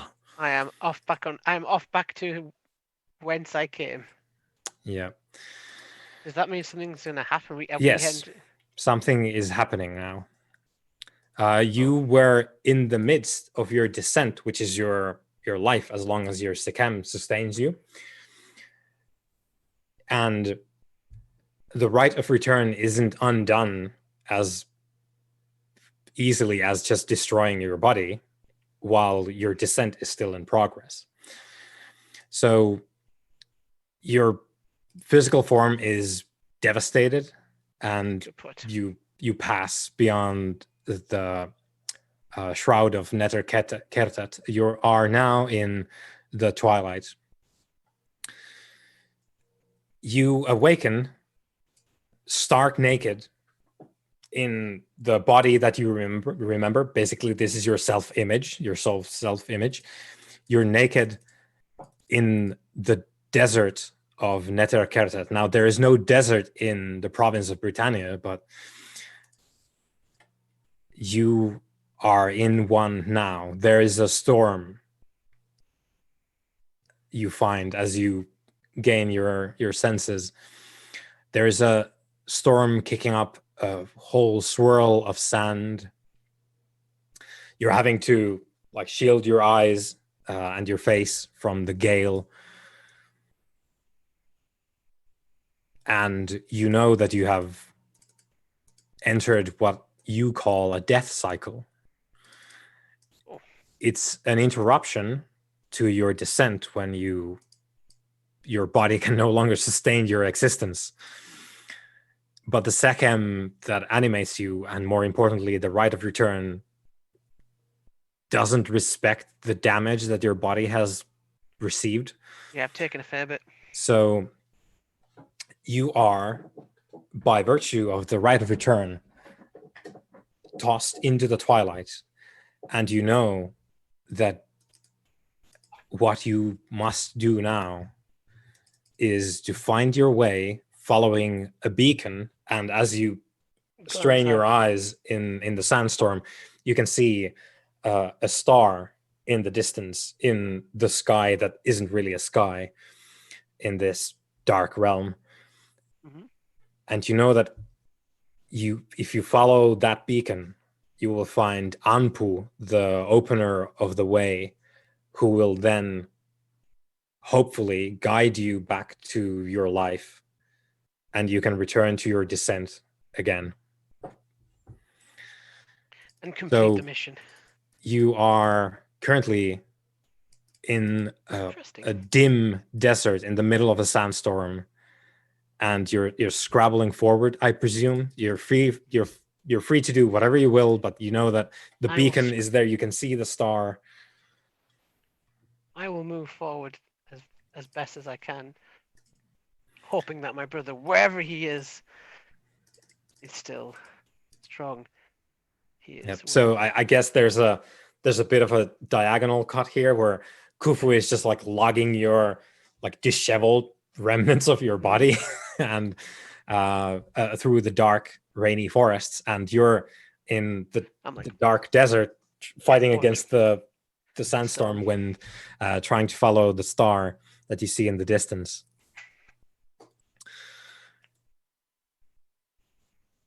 And you struggle to get there. Eventually you do, though. You follow the beacon. It takes different forms. This time it was a star. You think perhaps Sothis itself, but truly Sothis doesn't rise in the twilight, but the soul puts these fancies on. Yeah, this is not reality. This is somewhere between. And you follow the beacon to where you're supposed to go. And you know that this is where you're supposed to go when the storm wind subsides for a moment, and from the wall of wind and sand that threatens to scourge the flesh from your bones steps a massive presence. There's a canine leg steps onto the sand next to you, some 5 meters away, and gazing up, you see Anpu, the nameless jackal, the opener of the way, guardian of this dread place, and the only true divinity that you recall seeing ever in your existence. And Anpu leans its jackal head down towards you. It's a humanoid form. The legs, though, from the waist down are sort of canine, but the rest of him is humanoid. And then there's the big jackal head. Anpu leans down and holds out to you a torch that is lit. I take it respectfully and carefully. You accept the torch, and you instinctively know a path through the sands towards where your life is. Now that you have the torch in your hand, you know that if you walk there, you will be returned to your life, such as it is. My body will be reborn. I will nod to the giant scary dog, jackal, and head off into the desert once more. And as you start to traverse the desert once again towards your destination, Anpu strides beside you, silently, saying nothing. You don't hear footsteps from Anpu's strides, but the nameless jackal accompanies you as you walk forwards. There's the wind subside, and you use the torch to light your way in this dark place, and you have Anpu's presence there along with you as you go. Good to have friends. Now, please give me a memory roll. Ooh. This is just what my current memory is. Yeah, whatever it is. Roll that. I think I have to do this manually, don't I? Yeah. Yeah. Okay. 4d10. Ooh. Okay, 2 successes. Right. Okay. So you continue on, and you walk through the sands to find yourself in what looks to be a study like you remember from days gone by, like more ancient days. You're not exactly sure where this is, but the study is in a building made of sandstone blocks, and you recognize your own desk, your writing implements, several scrolls that you recall writing on. You don't recall what they were, but you recall that you wrote those scrolls. And as you walk through this, it's a fairly large scribe's study, accompanied by racks of further scrolls, probably not your own, but stored knowledge. And you slowly start to hear a voice that you recognize. It is, you remember now, the alchemist that you used as a stepping stone to change your guild status from, and some might not call it a stepping stone, but the alchemist certainly feels that way. You think, because you weren't always a scribe. You became one of the Sesha Hebsu through a maneuver which left one of the alchemists, your former guild, in some deep trouble. You are accompanied by a translucent alchemist. It's the same person. Feel free to name them if you wish. We don't need to do that right now. But they're striding along you and Anpu as you stride through this scribe study. And oh, where it is. Here we go. So they're just hurling abuse at you the whole time. The whole time that you spend in this study, this Messenebu, born of gold alchemist, is berating you for basically betraying them, leaving them to suffer their fate, even though you deserve it as much as they do. That is, if anyone deserves any of what happened, because it was no crime to do what they did, to be curious. Your recriminations against this individual, according to them, and it's a hazy image, is why I guess we don't really know too much about them at this point in time, but you hold within your own breast the same curiosities, the same thirst for knowledge that you condemn them for, and you deserve to be excruciated for that as well if they do. And the fact that you've stolen their fate is abominable, and you should be flayed in Duat by the judges forever as the unjust criminal that you are. And you get this tirade of just horrific abuse and like accusations the whole time. They are not happy. No.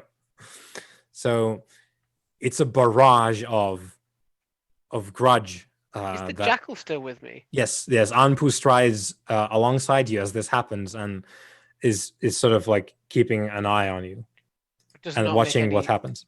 Does not make any like. No. Anpu doesn't say anything, doesn't motion other than to walk. Do I think if I respond to this shade, it would understand me? Or is it just? You're not sure.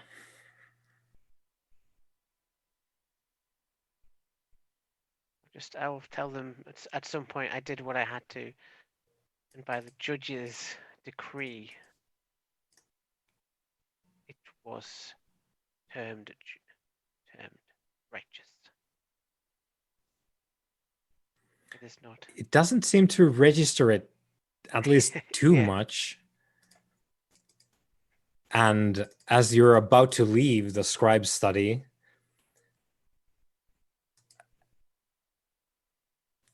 the shade of this alchemist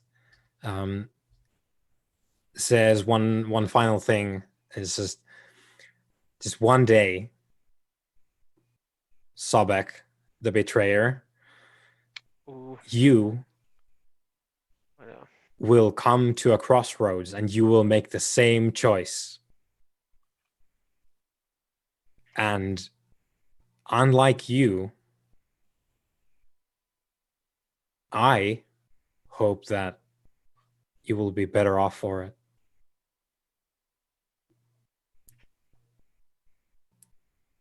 And you exit the scribe's chamber and you're in the desert again, with The same Hanpu desert. by your side. Yeah. And you're walking to the west. With You this know this torch. instinctively with the torch. Mhm.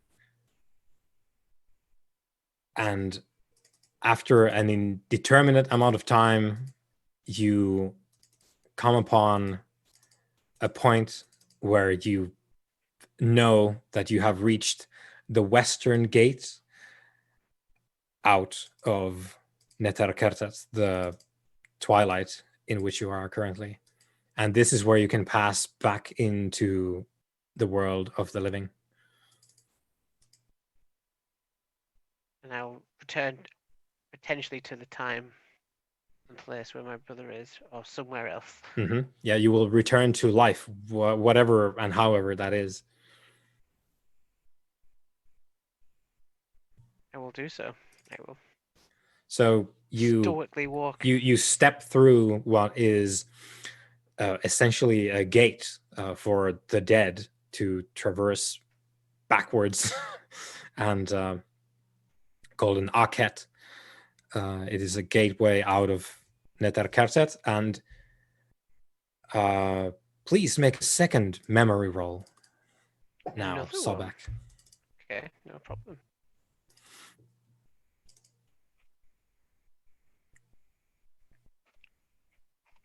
And you can add an extra die Okay. Any because you particular succeeded in the previous reason? one. Okay. Okay. So you have 1 there. Yes. Okay.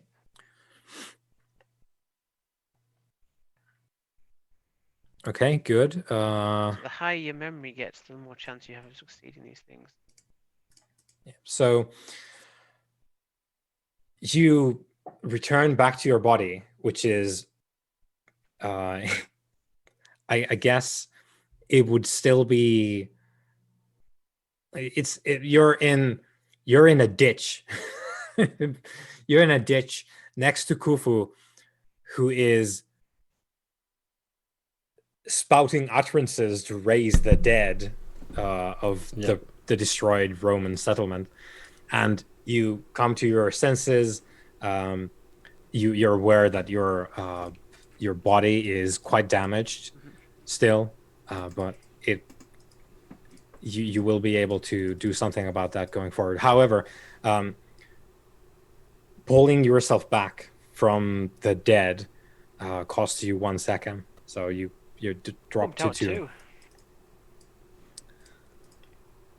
Obviously, after I've sent the sort of corpse thralls off, my next sort of plan is to do whatever we should be doing with the relic, because I know we're supposed to be recovering them. Yep. Right. So I suppose then that is you going back, taking the relic somewhere safe, probably, because the big idea from the White Jackal and the other bigwigs in Rome at the time, anyway, was that bring the relics to Rome. Don't take them and return them to Duat. Bring them to Rome so that we have relics in Rome, because it's the new capital of Iran. Fair enough. I guess we'll be chartering a ship to Rome then.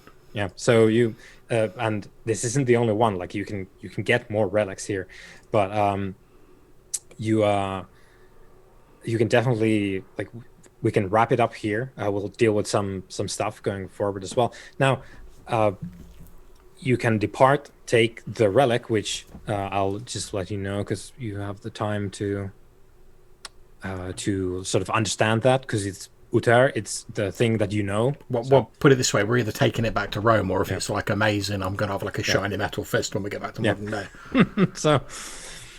So it is called the Hand of the Wall Breaker, and now that we have some more time to look at it in more detail, it has a whole lot of like geometric, like sharp angle tattooing on it, on this like fairly desiccated hand. And the usage of it is pretty much as you saw. Like, you need to amputate your own hand and then graft the relic onto it. And it is mighty capable of destroying things.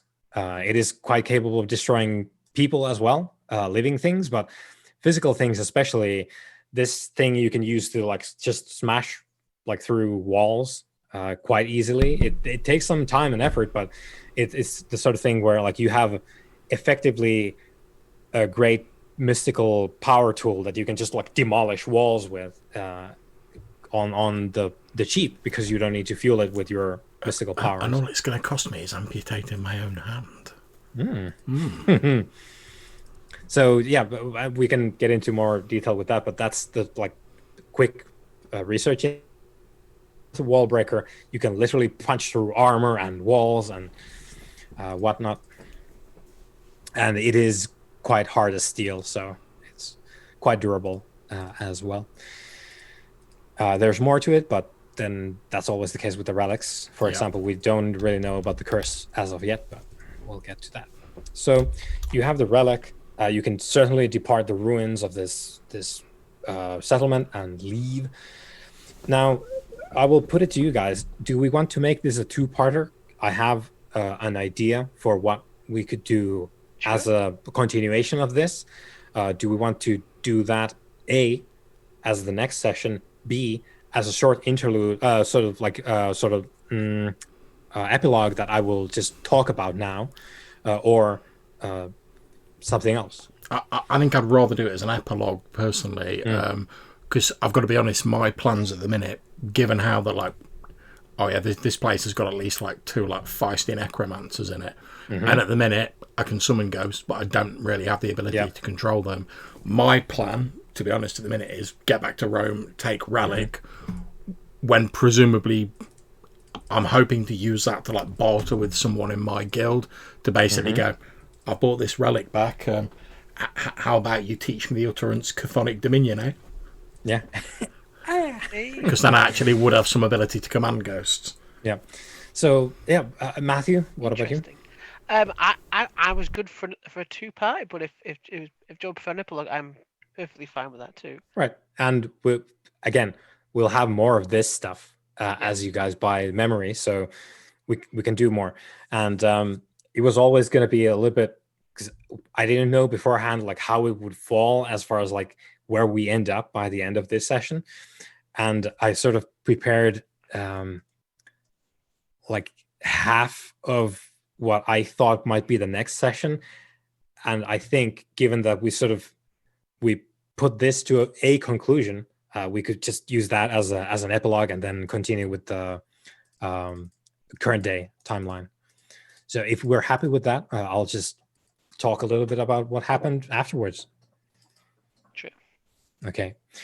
So yeah, you depart. You don't actually need to take it to Rome yourselves, but let's say you do, because that was the intent here.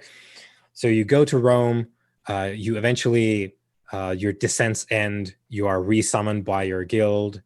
Sorry, not your guild, your cults, and you bring the Hand of the Wall Breaker to Rome,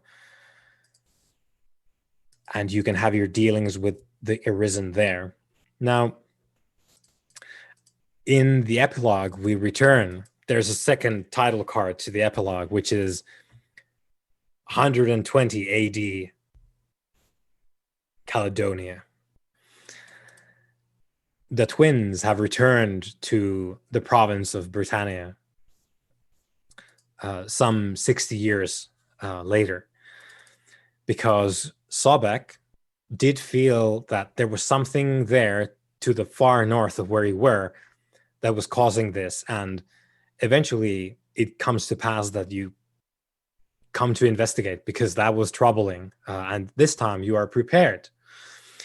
So not only have you arranged to be basically with your cults in the province now, with your actual full cults, who can summon you here so that you are sort of at least at the near of the peak of your personal powers, and taking absolutely no chances, you've commandeered the rest of what remains of the Legion 9 Hispana, and you've taken the whole Legion, your cults, and your own Sekhem-filled selves to the north, where certain other sort of original settlers of these places live, which the Romans haven't had great interactions with, but you've pushed north along with the Legion, you've made headway, and you've encountered stiff resistance from the Celtic tribes up there,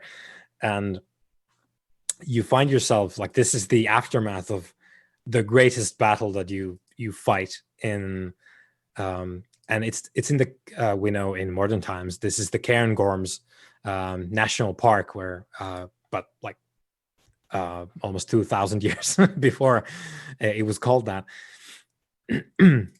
There's the Battle of the Cairngorms, and you've defeated an untold number of the local Celtic tribes, and you're standing in a patch of wetlands here in Caledonia.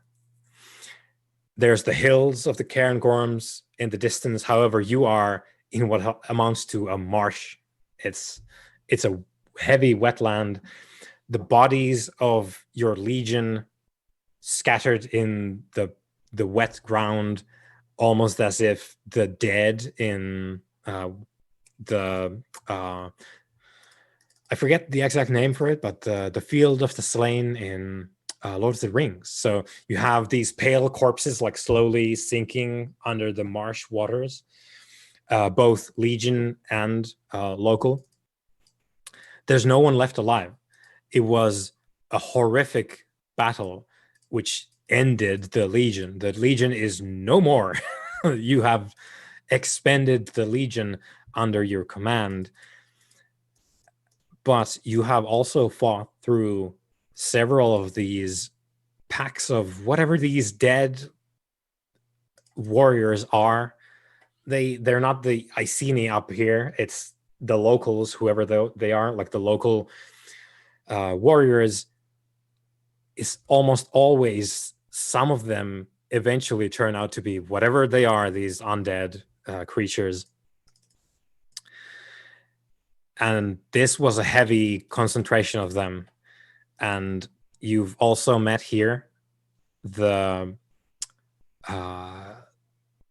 Scourged one that you saw from 60 years before. It was here as well. You've annihilated it. The corpse is burning. The corpse is no more.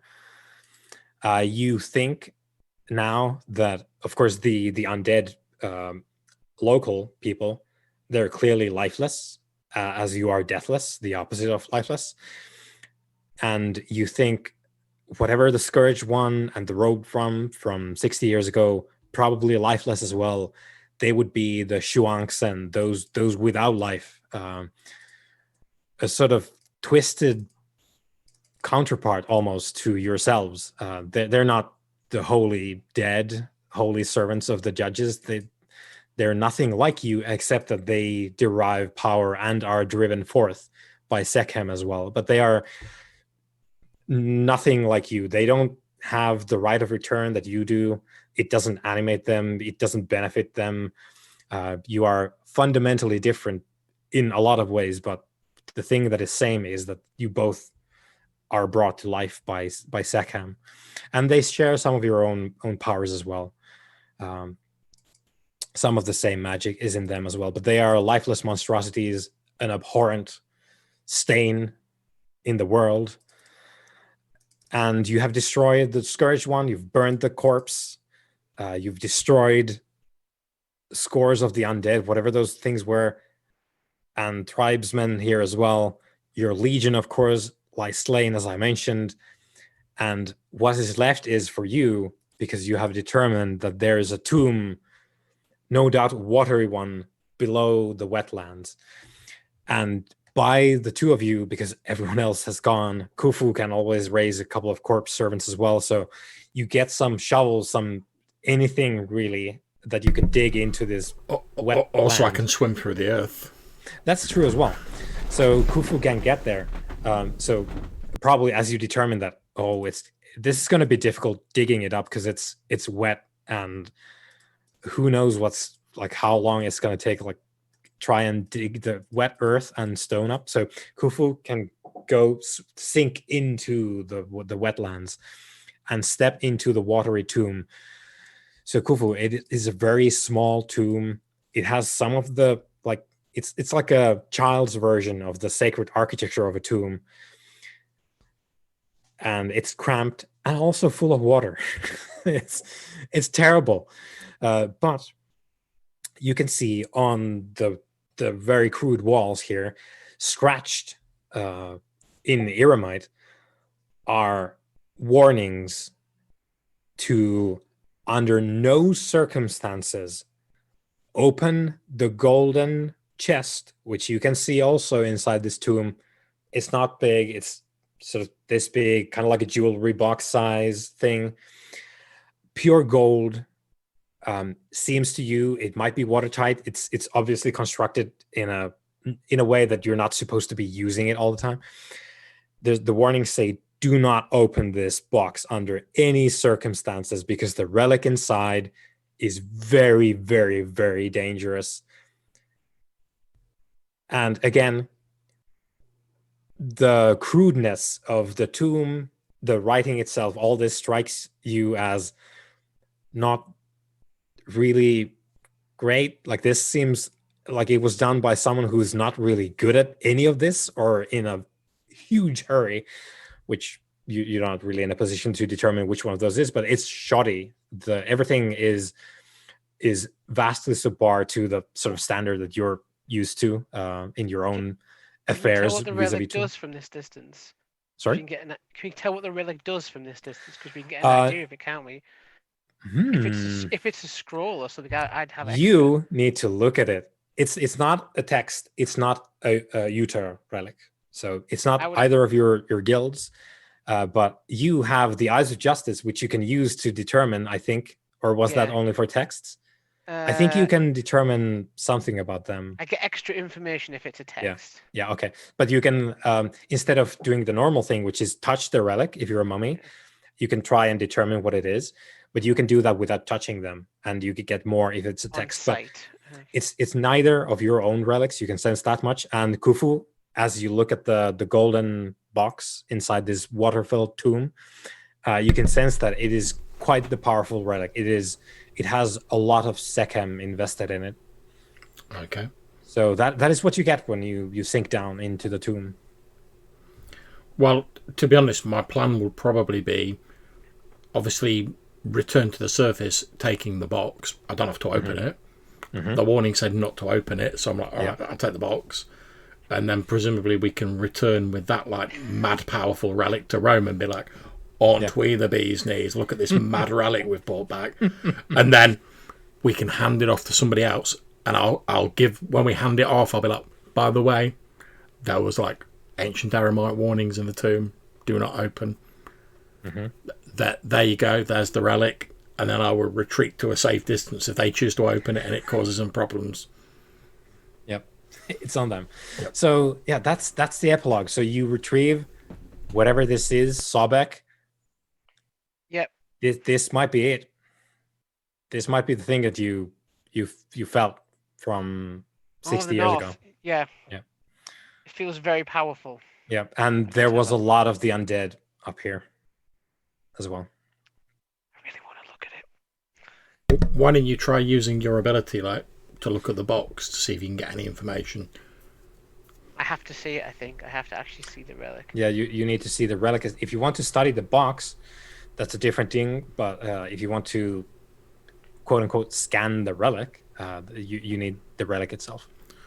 Yeah, I've got to admit, unless there's a very persuasive argument coming from you, my plan is not to open the box. I won't open it unless I have to open it. I will. As much as it's great, as long as my curiosity is getting the, but that's an alchemist thing. The curiosity, the goddamn insatiable curiosity. See, I'm like, if I was planning to like barter that artificial hand for like an extra utterance, like how much more bargaining power will I have when I'm out strolling with this bad boy? Exactly. I'm like, oh yeah, you wanted some relics, did you? Ah!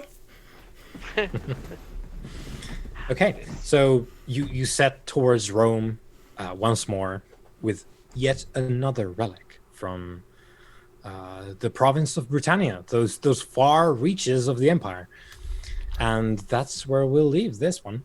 Right on time as well, on the hour. Indeed. Well, thank you very much for running that. Very much enjoyed it. Yep. Thanks for playing. Okay, I shall end the stream here.